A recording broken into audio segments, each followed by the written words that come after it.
एक ऐसा तालाब जिसमें एक इच्छाधारी नागिन कई सालों से छुपी है। इस तालाब के आसपास कई सांपों का है डेरा। कहते हैं ये सभी सांप उस नागिन के इशारों पे उसका हर हुक्म मानते हैं। झारखंड के पुनासी गांव के पास के घने जंगल पर ये तालाब स्थित है। कहते हैं गांव के कई लोगों ने अपनी आंखों से इस इच्छाधारी नागिन को देखा है। उन लोगों की माने तो वो नागिन बेहद ही सुंदर है, मानो स्वर्ग की अप्सरा। परंतु हर अमावस्या की रात उस जंगल से लड़की के रोने की आवाज़ आती है। लोगों का मानना है कि वो तालाब वाली नागिन ही है जो उस रात पे रोती है। परंतु आज तक ये पता नहीं लगा कि आखिर नागिन रोती क्यों है। हाँ, गांव में ये अफवाह जरूर है कि इसी दिन उस नागिन का नाम मरा होगा। लोगों का मानना है कि वो नागिन उस तालाब में कई सालों से है, लेकिन पुनासी गांव का एक ऐसा वृद्ध व्यक्ति भी है जिसने उस इच्छाधारी नागिन को न सिर्फ देखा है बल्कि उससे बात भी करी। और जो उसने उस इच्छाधारी नागिन के बारे में बताया, पूरे विश्वास के साथ कह सकता हूँ कि आप भी सुन दंग रह जाओगे। उससे पहले बस एक छोटी सी विनती आपसे करेंगे कि वीडियो को लाइक कर जय नागदेवता कमेंट बॉक्स में ज़रूर लिखें। कहा जाता है कि महेश नाम का वह वृद्ध व्यक्ति उस इच्छाधारी नागिन से एक बार मिला था।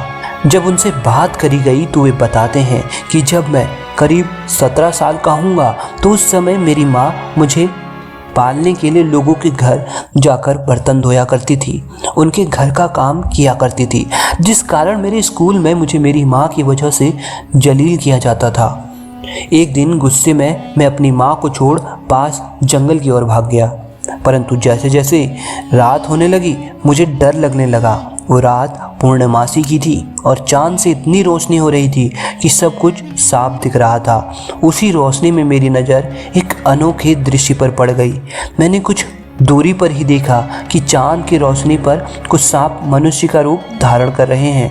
मेरे कुछ समझ में नहीं आया और मैं डर के वहाँ से भागते भागते मैं एक कुएं के पास पहुंच गया। मैं इतना डरा हुआ था कि उस कुएं के पास पहुंच मैं रोने लगा।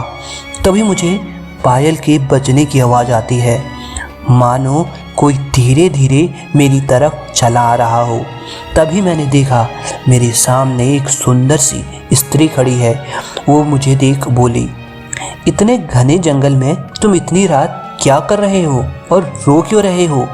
तो मैंने बताया कि मैं अपनी माँ से लड़कर यहाँ आया। उसकी वजह से मुझे अपने दोस्तों के ताने खाने पड़ते हैं, लेकिन अब मुझे इस जंगल में डर लग रहा है। इस पर उस स्त्री ने मेरे सर पर हाथ रखकर कहा, अच्छा सुनो, रात काटने के लिए मैं तुम्हें एक कहानी सुनाती हूँ, ध्यान से सुनना। तुम्हारी तरह ही एक गांव में परवीन नाम का लड़का था। वो बताता है कि मेरी माँ की सिर्फ एक ही आँख थी और इसीलिए मैं उनसे बेहद नफरत करता था। वो फुटपाथ पर एक छोटी सी दुकान चलाती थी। उनके साथ होने पर मुझे शर्मिंदगी महसूस होती थी। एक बार वो मेरे स्कूल आई और मैं फिर से बहुत शर्मिंदा हुआ। वो मेरे साथ ऐसा कैसे कर सकती थी? अगले दिन स्कूल में सबने मेरा बहुत मजाक उड़ाया। मैं चाहता था मेरी माँ इस दुनिया से गायब हो जाए। मैंने उनसे कहा, माँ तुम्हारी दूसरी आँख क्यों नहीं है? तुम्हारी वजह से हर कोई मेरा मजाक उड़ाता है, तुम मर क्यों नहीं जाती? माँ ने कुछ नहीं कहा, पर मैं उसी पल तय कर लिया कि बड़ा होकर सफल आदमी बनूंगा ताकि मुझे अपनी एक आंख वाली माँ और इस गरीबी से छुटकारा मिल जाए। उसके बाद मैंने मेहनत से पढ़ाई की, माँ को छोड़कर बड़े शहर आ गया, यूनिवर्सिटी की डिग्री भी ले ली और शादी भी कर ली। अपना खुद का घर खरीदा, बच्चे हुए और मैं एक सफल व्यक्ति बन गया। मुझे अपना नया जीवन इसलिए भी पसंद था क्योंकि यहाँ माँ से जुड़ी कोई भी याद नहीं थी। मेरी खुशियाँ दिन ब दिन बढ़ती ही जा रही थी कि तभी अचानक मैंने कुछ ऐसा देखा जिसकी कल्पना भी नहीं की थी। सामने मेरी माँ एक दिन अचानक आके खड़ी हो गई, आज भी अपनी एक आँख के साथ। मुझे लगा कि मेरी पूरी दुनिया फिर से बिखर रही है। मैंने उनसे पूछा, आप कौन है? मैं आपको जानता नहीं, यहाँ आने की हिम्मत आपकी कैसे हुई? तुरंत मेरे घर से बाहर निकल जाओ। और माँ ने जवाब दिया, माफ़ करना, लगता है मैं गलत पते पर आ गई हूँ। और वो चली गई और मैं ये सोचकर खुश हो गया कि उन्होंने मुझे पहचाना नहीं। एक दिन स्कूल रीयूनियन की चिट्ठी मेरे घर पहुंची और मैं अपने पुराने शहर पहुंच गया। पता नहीं उस दिन मेरे मन में क्या आया कि मैं अपने घर यानी पुराने घर की तरफ चल दिया। वहाँ माँ ज़मीन पर मृत पड़ी थी। मेरी आंखों से एक बूंद आंसू तक नहीं गिरा। उनके हाथ में कागज़ का टुकड़ा था। वो मेरे नाम उनकी पहली और आखिरी चिट्ठी थी। उन्होंने लिखा था, मेरे बेटे, मुझे लगता है मैंने अपनी ज़िंदगी जी ली है।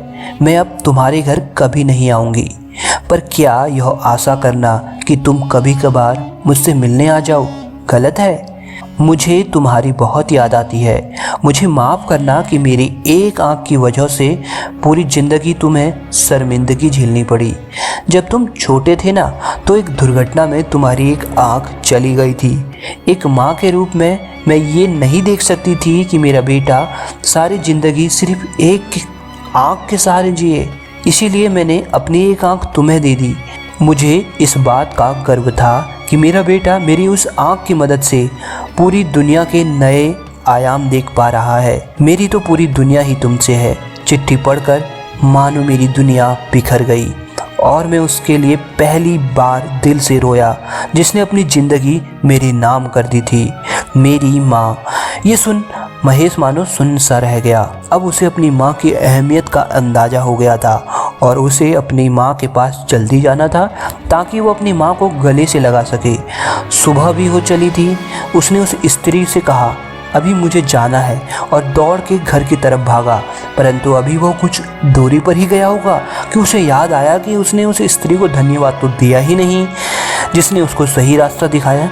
तो जैसे ही वो उसी जगह गया जहाँ वो स्त्री थी, तो उसने देखा कि वो स्त्री कोई साधारण स्त्री नहीं, एक इच्छाधारी नागिन थी जो उस कुएं के अंदर नाग रूप में परिवर्तित होकर गायब हो गई थी। उस दिन महेश वापस उल्टा घर लौट आया, परंतु उसके बाद से उसने कभी अपनी माँ पे क्रोध नहीं किया।